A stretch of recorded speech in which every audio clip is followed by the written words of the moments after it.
आज है last day in Andaman और आज हम लोग आए हैं सेल्यूलर जेल। अब मैं आपको दिखा मेन गेट, एंट्री गेट है ये।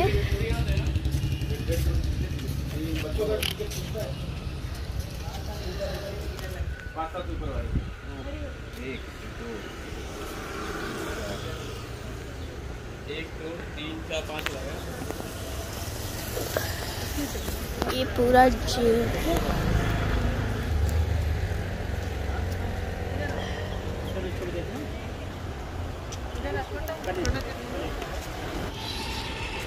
अभी रुको।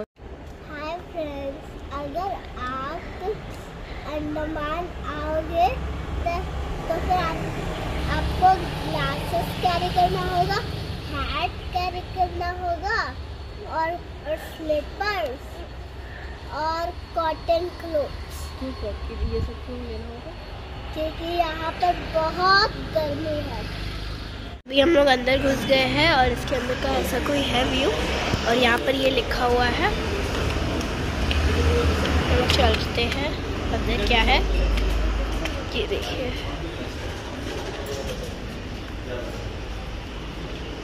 ये एग्जीबिशन गैलरी है।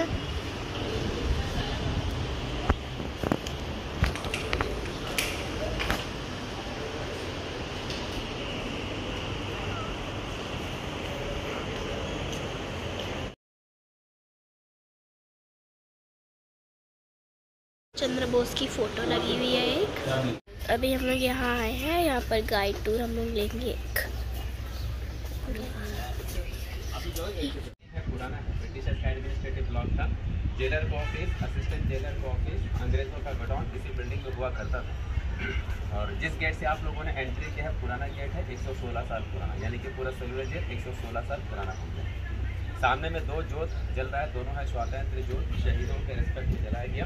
पहला जोत का ओपनिंग सेरेमनी 2004 अगस्त 9 पेट्रोलियम मिनिस्टर मणिशंकर अय्यर जी के द्वारा 24 घंटा जलता रहेगा।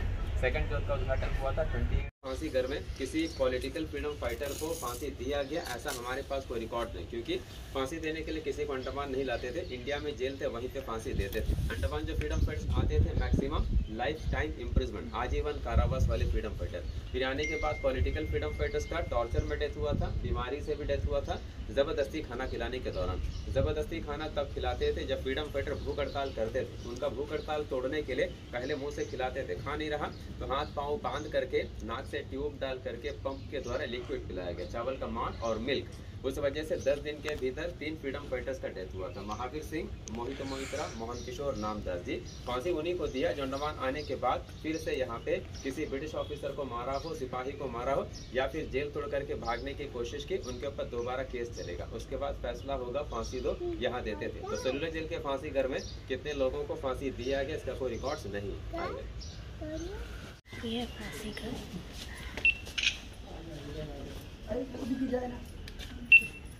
को साथ में दिया जा सकता था पूरा। अभी हम लोग फांसी घर से, वहाँ था फांसी घर, अभी हम लोग निकल रहे हैं बाहर इस तरफ। 7 बिल्डिंग थे और कमरे थे 693, 693 एक जैसे। लेकिन इस बिल्डिंग का नीचे का 4 कमरा है कंडेम्ड सेल, तिरस्कृत कोठरी है, उन कैदियों के लिए है जिनको फांसी की सजा सुना देते थे। ओरिजिनल कोलू है वहीं पर है, ऐसे बहुत थे, एक बचा। नारियल का सूखा हुआ खोपरा भर करके साइड में 2 वजन लगा देगा, वजन लगेगा, चेन टाइट हो जाएगा, प्रेशर बीच में आएगा। फिर जब पकड़ करके घुमाएगा, बीच वाला ठीक से घूमता रहेगा, नारियल पिसता रहेगा। अंदर एक पाइप होता था, गड्ढे में बढ़ता तेल उसमें इकट्ठा होता रहेगा। एक फ्रीडम फाइटर को एक दिन में 30 पाउंड नारियल तेल निकालना पड़ता है, यानी कि लगभग 15 किलोग्राम के करीब। सरसों का तेल निकालने देंगे तो 10 पाउंड यानी लगभग 5 किलोग्राम के करीब, जो दिन भर में बैल भी नहीं निकाल पाते थे। जब बैल नहीं निकाल पाते थे दिन भर में, इंसान कहाँ से निकालेंगे? कुछ फ्रीडम फाइटर कोल्हू चलाते चलाते थक जाते थे, कुछ चलाने से इनकार करते थे, तब अंग्रेज उनका हाथ पकड़ करके जबरन इस पाइप के साथ रस्से से बांधते थे। जब वो नहीं चला पाते थे पीछे से चाबुक से मारते थे। काफी फ्रीडम फाइटर ये काम करने के बाद बीमार पड़ जाते थे और कुछ का मानसिक संतुलन बिगड़ जाता था।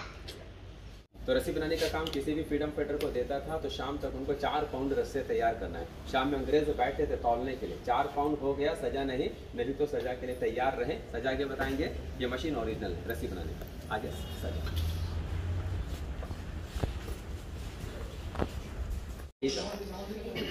ये फ्रेम ओरिजिनल है, इसको बोलते हैं फ्लॉगिंग फ्रेम, हिंदी में टिकटिकी। फ्रीडम फाइटर को उसके ऊपर चढ़ाने के बाद पाँव को ब्लॉक करते थे, कमर में बेल्ट बांधते थे, हाथ में हथकड़ी, ताकि मारते वक्त फ्रीडम फाइटर इधर उधर हिल भी ना पाए।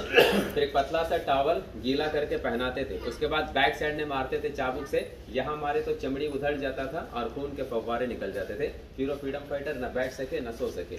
और ये मारने वाला भी इंडियन था। सेलुलर जेल में पॉलिटिकल फ्रीडम फाइटर्स भी आते थे, नॉर्मल क्रिमिनल, चोर डाकू डकैत वो भी आते थे। उनमें से जो हट्टा मुस्टंडा होता था, जो दिमाग से कम, अत्याचारी ज्यादा, ऐसे लोगों को अंग्रेज काम पे रखते थे। किसी को बनाते थे पेटी ऑफिसर, किसी को वार्डर, किसी को जमादार। इनका क्या फायदा? खाना बढ़िया मिलता था, मार खाने का जरूरत नहीं, हार्ड वर्क करने का जरूरत नहीं।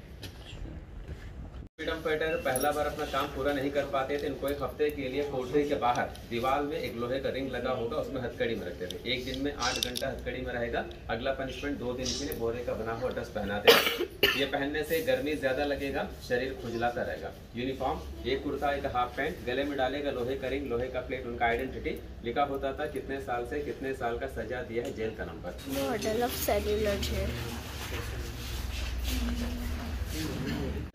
जब जेल बना साइकिल व्हील की तरह था, जिसमें टोटल 7 खंड थे और कमरे थे कुल मिलाकर के 693। और एक कोठरी में एक फ्रीडम फाइटर को रखते थे। कोठरी का लंबा पीछे की और 8 फीट ऊपर, ताकि फ्रीडम फाइटर अंदर से बाहर देख न पाए। और हर बिल्डिंग को ऐसा बनाया, एक बिल्डिंग का फ्रंट है तो दूसरे बिल्डिंग का बैक है। इस वजह से दोनों बिल्डिंग के बीच कोई कम्युनिकेशन नहीं था। बीच में है सेंट्रल टावर, जिसे हम लोग वाच टावर भी कहते हैं। वाच टावर के ऊपर एक गार्ड रहता था, ऊपर से बाउंड्री वॉल वॉच करता था। उनके अलावा 21 गार्ड दिन रात पहरा देते थे। पहला कमरा सिक्योरिटी गार्ड का, उनका दरवाजा बड़ा रहेगा। फ्रीडम फाइटर का दरवाजा छोटा है। दरवाजे का लॉक दरवाजे के लेफ्ट साइड में रखा है, काफी दूर है, ताकि हाथ में चाबी मिले तो भी ताला खोल नहीं पाएगा। दरवाजे के राइट साइड में एक और होल है खाना देने के लिए। फिर अभी फ्रीडम फाइटर्स के लिए टॉयलेट बाथरूम, दिन भर बाहर काम करते थे, नीचे कॉमन टॉयलेट बाथरूम का यूज कर सकते थे। कुछ फ्रीडम फाइटर को कमरे में ही काम देते थे, अकेले काम करो। उनके लिए सिस्टम ये था, दिन में 3 बार बाहर जा सकते थे टॉयलेट बाथरूम के लिए। शाम 6 बजे से सवेरे 6 सभी को लॉकअप में रखते थे। अंदर कोई टॉयलेट नहीं था। सभी को मिट्टी का पॉट मिलता था, जो भी करो पॉट में करो, रात भर बदबू में रहो, अगले दिन स्वीपर साफ करके बाहर। खाना खाने के लिए लोहे का प्लेट, दाल चावल रोटी सब्जी उतना ही देते थे कि जिंदा है, पेट भरने के लिए। पीने का पानी दिन में 2 बार मिलता था और रात में कोई रोशनी नहीं, अंधेरे में रहते थे। सोने के लिए बेड मिलता था लकड़ी का। बेड का चौड़ाई इतना रहेगा, हाइट इतना रहेगा, एक बेड और एक कंबल सभी को मिलता था। अब सुनेगा अंडमान को काला पानी किस लिए बोलते हैं। काला पानी जो है, काल और पानी, ये 2 शब्द से मिल करके बना है। काल का मतलब है समय अर्थात मौत, जहाँ से कोई जिंदा वापस लौट नहीं सकता। यानी कि कोई कैदी अंडमान आ गया, समझ लीजिएगा काल के मुंह में चला गया। और पानी जो है, अंडमान निकोबार द्वीप समूह के चारों तरफ हजारों मील पानी है। यदि कोई कैदी भागे तो कहाँ तक? आसपास के जंगलों में, वहाँ जाते थे, आदिवासी देखते थे। अभी जेल के कमरे हम लोग जा रहे हैं देखने।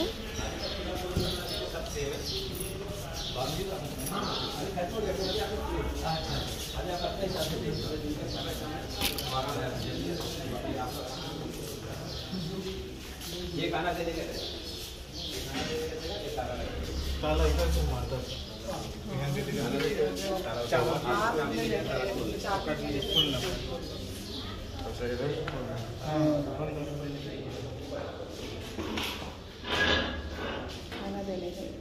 यहाँ से खाना देते थे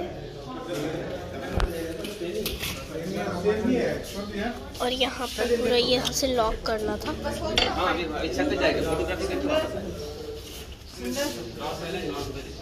यहाँ से ये भी लॉक है।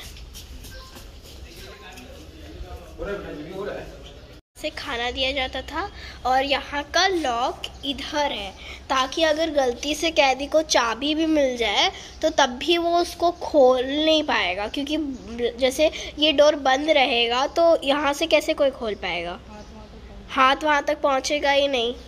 और जेल अंदर से बिल्कुल बंद है, आप बाहर का भी नहीं देख सकते हो, खिड़की इतनी ऊंची है। और यहाँ से खाना मिलता था और खाने के लिए भी उसके बाद इसको बंद कर देते थे। तो बहुत सख्त सज़ा भी मिल रही है उनको, जेल में भी बंद करके भी रख रहे हैं, भी करा रहे हैं। और तब्दीली के हैं, पंजाब के हैं, यूनाइटेड प्रोविंस के हैं और बिहार के अभी हैं। बिहार के पूरे यहाँ से लेकर यहाँ तक है, फिर बंगाल के हैं। और यहाँ पर बंगाल के सबसे ज़्यादा कैदी हैं, यहाँ पर बताया भी गया था। बहुत सारे हैं बंगाल के। यहाँ के बॉम्बे, पंजाब, यहाँ पर ये लिखे हुए कौन कौन से फ्रीडम फाइटर्स थे। हर जगह पर बिहार, बॉम्बे, पंजाब सब जगह का है। और यहाँ पर भी जेल है, बहुत सारे जेल्स हैं। और यहाँ से हमें ऊपर जाना है टेरेस पर, जहाँ से हम लोग को रॉस आइलैंड देखेगा। टेरेस या रॉस आइलैंड और नॉर्थ बे आइलैंड। ये हॉस्पिटल है जो उन्होंने बनाया था। जेल का 3 विंग, छोटा वाला विंग है, ये 2 बड़ा विंग है, एक छोटा विंग है। इधर का बड़ा, इधर का विंग टूट गया, 2 3 4 विंग्स है। यहाँ पर मुझे बहुत ज़्यादा खतरनाक लग रहा है ये विंग, क्योंकि यहाँ पर कोई वो नहीं है, पकड़ने वाली चीज़ नहीं है। और अभी मैं जा एयरपोर्ट वापस भुवनेश्वर। बस 18 था।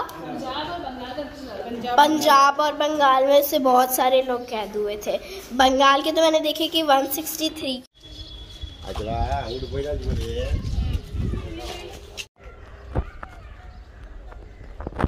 वापस जा रहे हैं अभी हम। ये है अखंड ज्योत।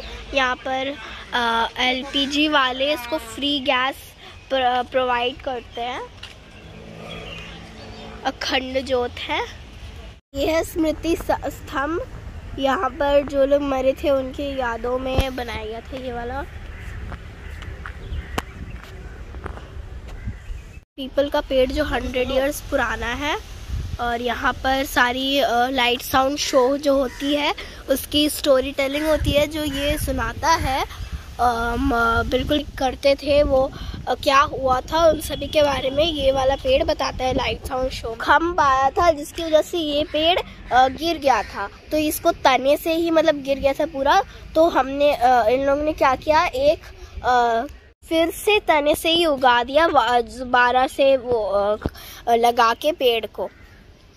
यहाँ पर आपको लग रहा होगा 100 साल पुराना नहीं है, पर इसकी एक डाल है जो अभी भी जैसे उतनी पुरानी है। तो यहाँ पर जो लोग स्वतंत्रता के लिए लड़ते थे उन लोगों को अंडमान में डाल दिया जाता था, क्योंकि वो लड़ते थे, उनको कोई चार्जेस लगा के इधर डाल दिया जाता था इसलिए।